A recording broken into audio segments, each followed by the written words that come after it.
Hello, everybody, and thank you for tuning in to the Liberty Report. With me today is Chris Rossini, our co-host. Chris, welcome to the program. It's great to be with you, Dr. Paul. Well, good. Guess what we're going to talk about today? Let's bring up some subject that we just haven't talked about for at least 24 hours, and that is the Federal Reserve, because we see it as the principal source of financing and distorting economic policies and causing so much havoc. And there are other things in society do that combine with it and make things worse. And of course, we're talking about current conditions when we talk about coronavirus and the exaggerations there. But what about the calamity of the stock market crash and the downturn, the recession that's going on? That ought to prove the point that those people who incessantly, throughout my lifetime, any time since I was able to concentrate on this, I've heard the same statement as the bubble was being blown up. This time it's different, and it's been said all the way back to the Depression times. I don't remember that part, but even with the 20s, it was different that time. But that usually meant they were just going to extend the bubble, extend the easy credit, and all the distortion, excessive spending, and all the things they want to do, and they have to justify it, but it's going to be different. And we heard it this time. And the people who were the cheerleaders, and there were many, you heard them on TV all the time, and if you didn't agree with them, you were in big trouble. You weren't going along with the herd mentality. So yes, they said it would be different, but it wasn't different. It was the same old thing. There was another financial bubble. Many of us talked about it. It was bigger than ever, and when the correction came, it would be bigger than ever and worse conditions. So that finally came, but I think it was convenient and it was conveniently exaggerated that, well, we can't let those guys over at the Ron Paul Liberty Report, let the story out and find out that it was really all the Fed's fault. So they had to find something else to blame, something beyond their control. And guess what? There was the coronavirus, which was a serious thing, and people could easily be persuaded. But we all have heard that men think in herds, and they lose their minds in herds, and panic occurred, and it's continuing. So I think that we're going to have to put up with this for a while longer.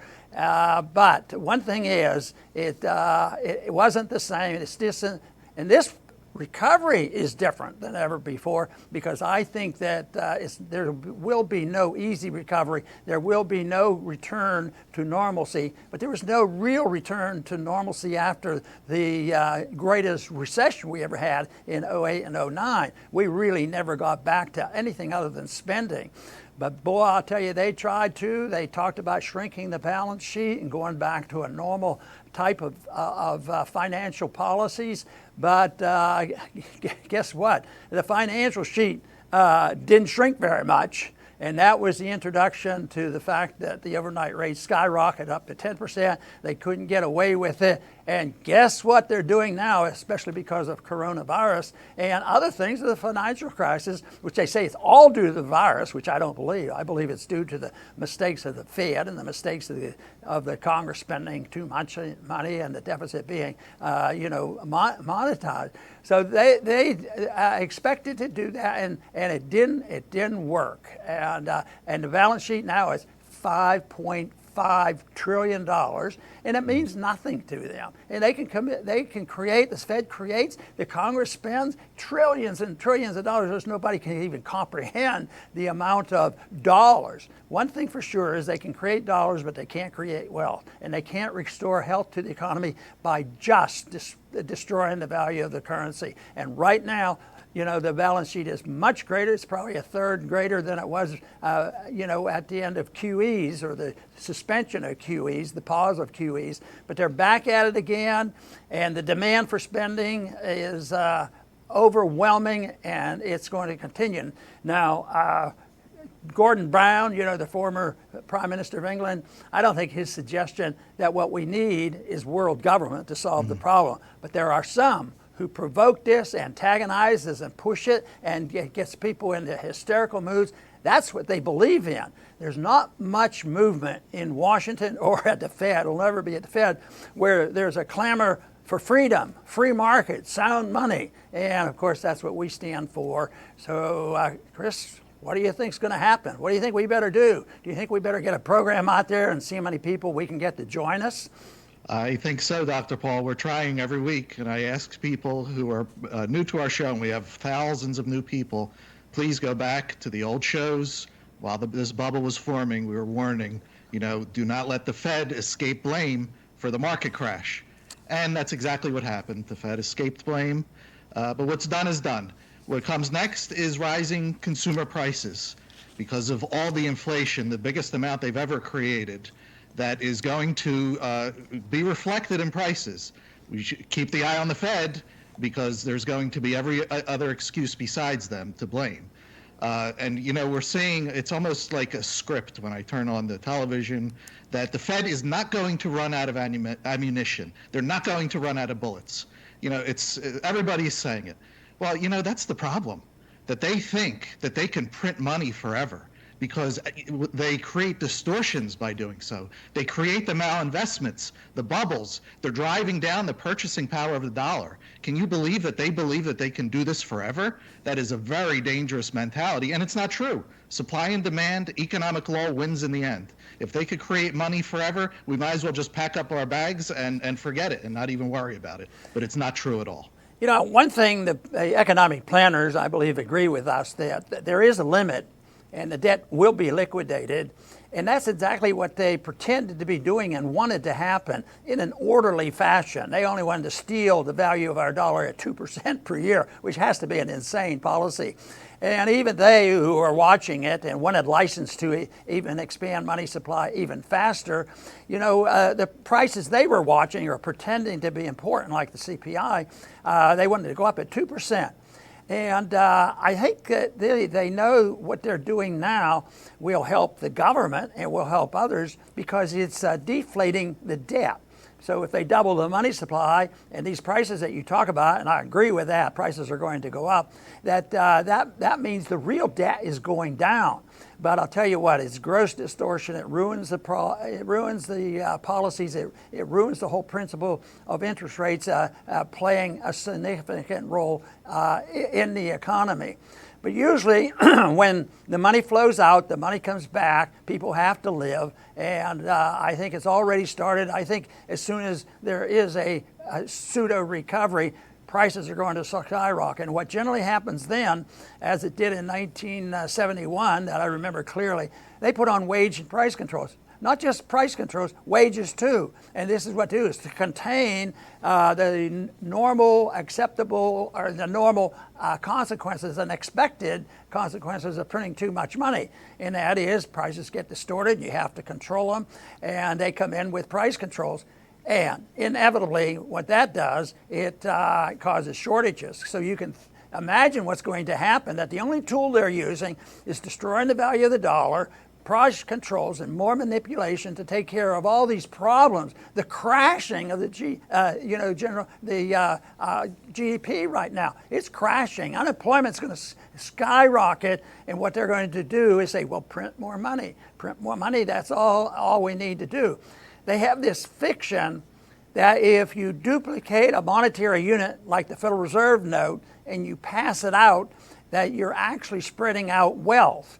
Well, there's a deception there because in the early stages of a total destruction of a currency, there's a tendency to believe that because the wealth does flow into certain people's hands, but that's the real evil of it all because the people who end up with the higher prices are the middle class, and that's when the problems begin, and the problems are overwhelming right now. And I think the biggest thing we have to worry about is the political the political consequences of this, because people are demanding, and there's a lot of vitriol out there. And I'll tell you what, and they're not talking very much about a scarcity of freedom. They're talking about a scarcity of Federal Reserve notes, and right now, I don't know what the number is because nobody has a handle on that.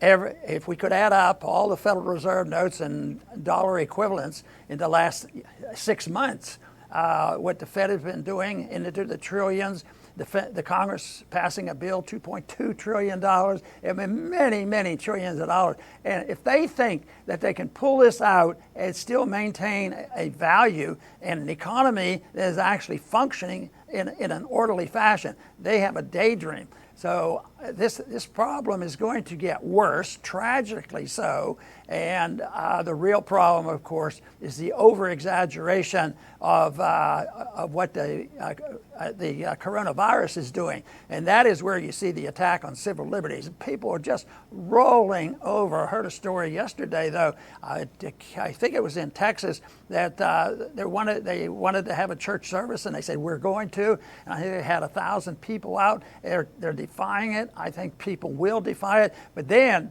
you're an American. You don't care. You want to spread this disease, and yet I'll be a believer that they're really concerned about people dying from a disease when they make a mere mention of how many people are dying from the influenza virus. I would like to see some TV station every day on a daily basis say, well, today we had 42 people die from the coronavirus, but we had 210 die from the influenza virus.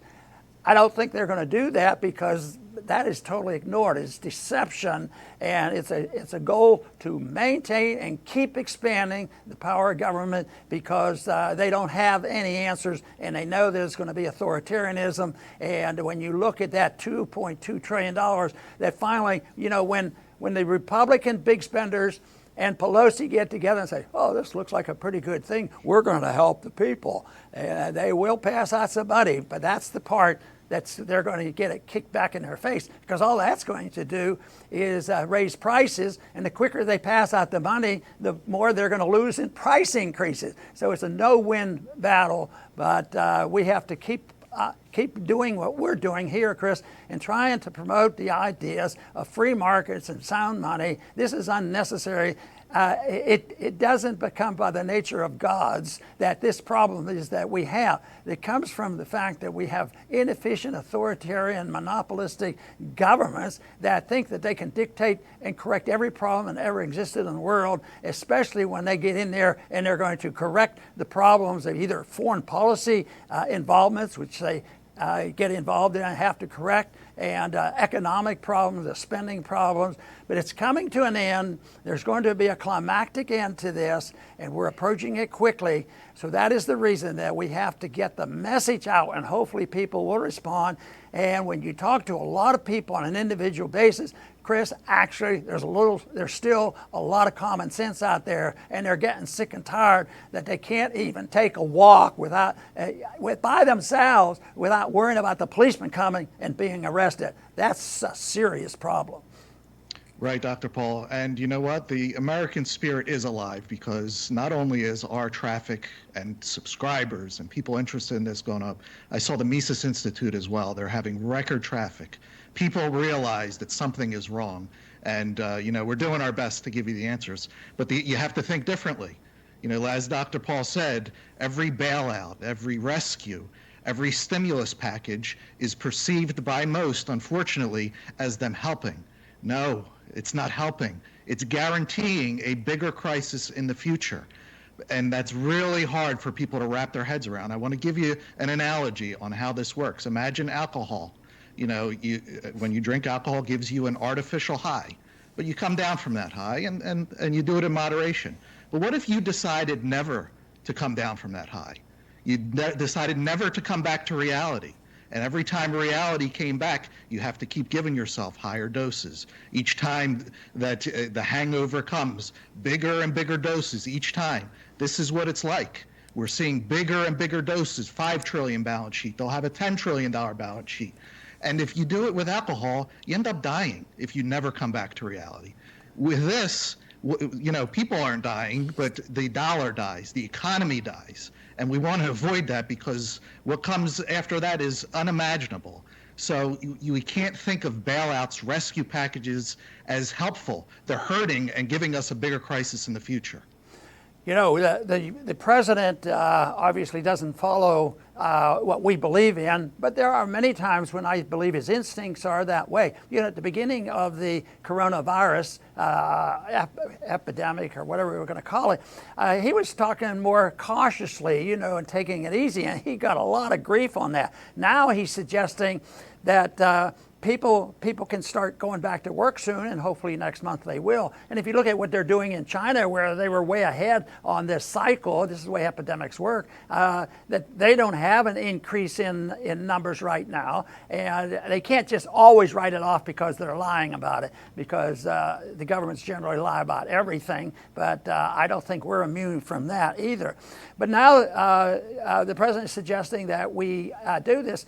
But he also has suggested along that line, he has mentioned the thing about influenza being more deadly than coronavirus. And boy, the media hates it. And I tell you what, the left really hates right now. And even though the policies, I don't endorse all the policies of Trump, I really love the idea that it drives the radical left up a wall, because his numbers are going up because he's taken a stand that seems to be, you know, similar to what we're talking about.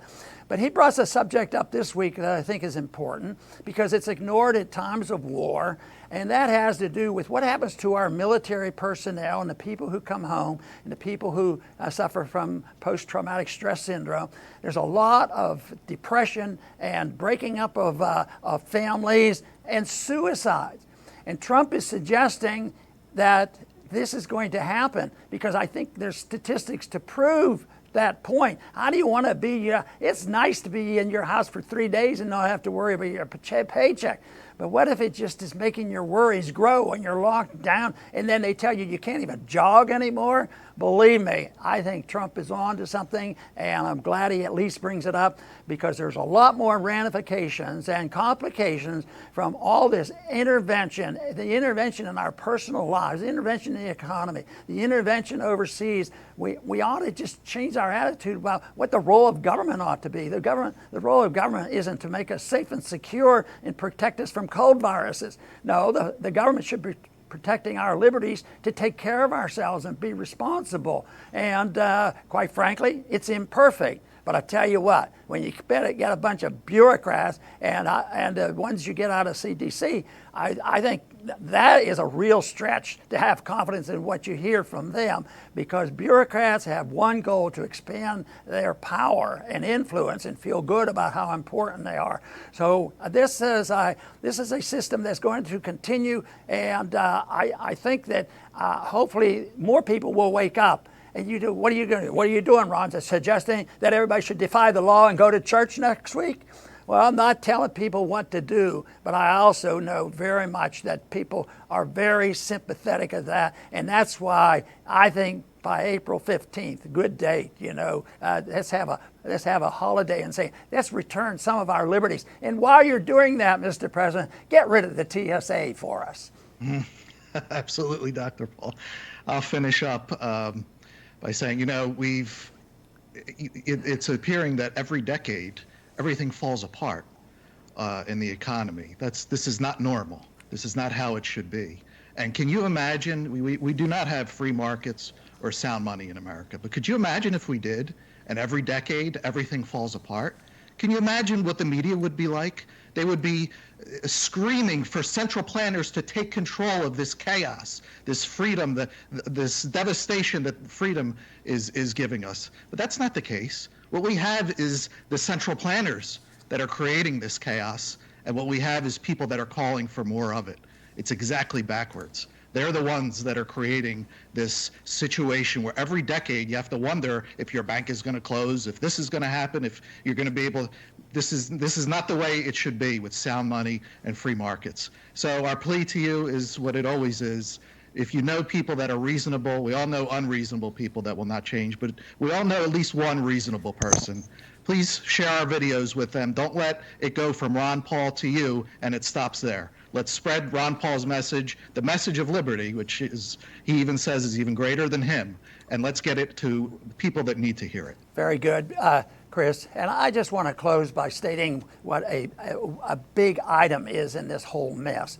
I think over, especially the last 100 years, we have become a nation that has been conditioned to become dependent on the government. The government is to provide stuff that we want, and it's always, can get it for free, and that's more of it. That's the answer right now. We're going to do all this, and it's all going to be free, which is a total fallacy. But I think this attitude comes from the fact that the majority of the people and the leaders, especially in our communities and our university, they have no love of liberty. There's a lost love. That doesn't mean that we don't know about the many who still love liberty and understand it, but it is the fact that too many people, the herd just goes along because that's what you're doing, and you have to be, support. I saw that so often in foreign policy. The herd mentality was that you were totally un-American if you resisted the war in Iraq. And guess what? 80% of the people said it was a dumb war. Trump won an election because he said it was a stupid war. So it does change, but it's this dependency on government. It's the understanding that government will take care of us, and it's the loss of love for liberty. But, and one thing in addition, not too many people ask the very significant question, well, where do our liberties come from? And most people, a lot of congressmen I met, they come from a benevolent government. That is an atrocious thought that government somehow can provide liberty. The most the government should ever have is designed to give us an honest government and also to protect our liberties. They shouldn't be monopolizing the monetary system and becoming the counterfeiter of the world. But they should be guaranteeing, a sound monetary system and letting the people operate in a free society. So we have to realize, where do those rights come from? Not the government, but they come to us in a natural way or a God-given way. If we don't understand that, our battle is going to be much tougher. But there's still a lot of people out there, I think, that agrees with us on that. So let's keep plugging away. And I want to thank everybody for tuning in to the Liberty Report, and please come back soon.